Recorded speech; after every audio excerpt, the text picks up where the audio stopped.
बहुत बड़ी खबर है। कांग्रेस पार्टी ने अपनी पहली लिस्ट जारी कर दी है। हालांकि इसमें ज्यादा लोगों के नाम होने चाहिए थे जैसा अनुमान लगाया जा रहा था, लेकिन ये 39 कैंडिडेट्स की लिस्ट है। लेकिन बड़ा नाम राहुल गांधी का है। राहुल गांधी, जैसा न्यूज 18 इंडिया की खबर थी, वायनाड से ही चुनाव लड़ रहे हैं राहुल गांधी। ये समय की सबसे बड़ी खबर है। और भूपेश बघेल को राजसमंद से मौका दिया गया है और छत्तीसगढ़ में इसके अलावा शिव कुमार डेरिया को मौका दिया गया है और इसके अलावा चरणदास महंत की धर्मपत्नी को मौका दिया गया है एक कॉन्स्टिट्यूएंसी से।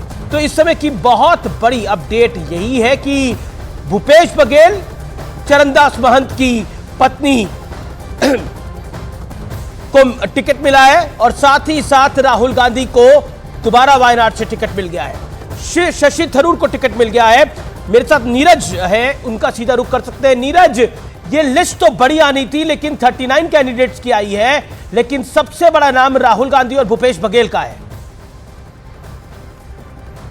देखिए, बिल्कुल अमीश, दोनों का नाम बहुत बड़ा है। केसी वेणुगोपाल जो कि केरला से ही आते हैं, उन्होंने भी अपनी उम्मीदवारी की खुद घोषणा की है अलपुजा से, संगठन महासचिव है। लेकिन आपने कहा कि 39 सीटों पे, देखिए लिस्ट छोटी है और भारतीय जनता पार्टी के मुकाबले में बहुत छोटी है। पहली लिस्ट के लिए सिर्फ 60 नामों पे चर्चा हुई थी। दिल्ली के 3 नाम पे अभी भी सस्पेंस बना हुआ है, उस पर अभी एक मत नहीं हो पाया। सस्पेंस बना हुआ है, अगर वो 3 नाम हो कौन से सकते हैं दिल्ली में जिसमें सस्पेंस बना हुआ है?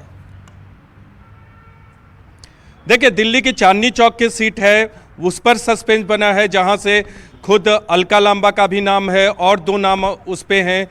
इसके अलावा उत्तर पश्चिमी की सीट है जो खुद कांग्रेस अध्यक्ष मल्लिकार्जुन खड़गे ने आम आदमी पार्टी से दूसरे सीट के अदला बदली में मांगा था। और जो तीसरी सीट है वहां से खुद दिल्ली प्रदेश कांग्रेस के अध्यक्ष अरविंदर लवली चुनाव मैदान में हो सकते हैं। तो इन पर अभी कई नाम है, उस पर चर्चा होगी। संदीप दीक्षित का नाम आ रहा है इसमें एक सीट पर। तो तमाम चर्चाओं के बाद यह फैसला होगा कि दिल्ली की 3 सीटों पर किसे चुनाव मैदान में उतारा जाए। लेकिन राहुल गांधी का बड़ा नाम है और भूपेश बघेल का और केसी वेणुगोपाल का। शशि थरूर के मुकाबले आपने देखा होगा किस तरह से भारतीय केसी वेणुगोपाल संगठन की शक्ति के नाते बड़े नेता हो सकते हैं, लेकिन पब्लिक अफेयर में राहुल गांधी बड़ा नाम है, शशि थरूर बड़ा नाम है, भूपेश बघेल बड़ा नाम है। मैं रुक करता हूं अमिताभ सिन्हा का। अमिताभ सिन्हा, भूपेश बघेल को चुनावी मैदान में उतारना, जबकि छत्तीसगढ़ में सुपड़ा साफ हो गया था, कांग्रेस का बड़ी हार हुई थी और कोई बड़ा नेता लड़ना नहीं चाह रहा था। बिल्कुल, छत्तीसगढ़ में सुपड़ा साफ हुआ था, लेकिन भूपेश बघेल को दिल्ली बुलाकर हो सकता है कि कांग्रेस वहां अपनी नई लीडरशिप आगे बढ़ाना चाहती है। लेकिन सबसे बड़ी बात अमीश की पहली लिस्ट जो 39 की आई है, अगर बीजेपी की पहली लिस्ट देखें तो कई जगहों पर उन्होंने अपने इरादे साफ कर दिए। तमाम बड़े नेताओं को के नाम बाहर कर दिए। दिल्ली से कौन लड़ेगा ये भी उन्होंने जब दिखा, उन्होंने नाम देश के सामने रख दिया है, उनकी जनता के सामने। लेकिन यहाँ जो आ रहा है, हमें ज़्यादातर राहुल गांधी वायनाड से लड़ेंगे।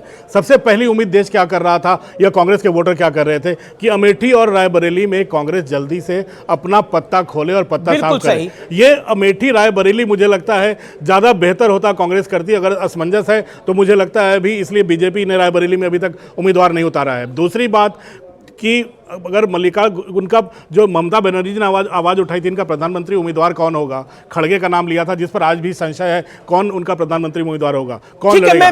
मैं पूछ लेता हूं नीरज से। नीरज, मल्लिकार्जुन खड़गे चुनाव लड़ेंगे लोकसभा का या फिर वो नहीं लड़ेंगे?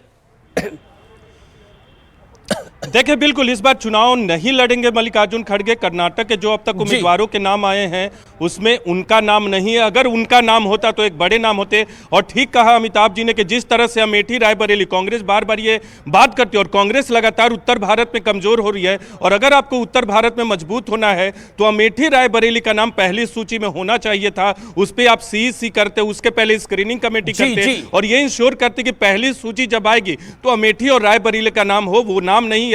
लेकिन दक्षिण में कांग्रेस को भरोसा है। ये बहुत बड़ी खबर है, तेलंगाना में ये बहुत बड़ी खबर है। लेकिन बड़ी खबर पे लगातार हम बने रहेंगे। हम एक छोटा सा ब्रेक ले रहे हैं, लेकिन ब्रेक के बाद एक बहुत बड़ी कहानी के साथ हम वापस आ रहे हैं, बहुत बड़ी ब्रेकिंग स्टोरी के साथ वापस आ रहे हैं। आप देखते रहिए व्यूअर्स, आर पार।